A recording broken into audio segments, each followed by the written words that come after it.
Барлықтарыңызға сәлем. Бүгін чебуреки дайындадым. Салмасына үйде қалған піскен етті пайдаландым. Сіздер үйде қалған осындай піскен ет болса, оны лақтырмай осындай чебуреки дайындасаңыздар болады. Бірінші піскен етті жақсылап ұсақтап турап алдым. Келесі қамырын дайындадым. Су, тұз салып, жұмсақ қамыр илеймін. Оны шамамен 10 минутқа бастырып қоямын. 10 минут өткеннен кейін оны жұп-жұқа етіп жазамын.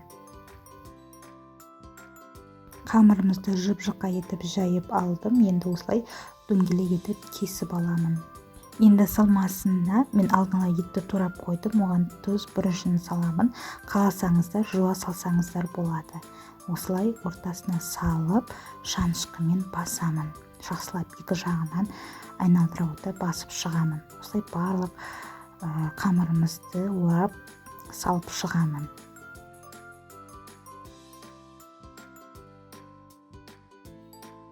Чебурекидің барлығын осылай түйіп шықтым. Енді табамызға майын құйып, қыздырып, чебурекилердің екі жағын қызарғанша пісіріп аламын.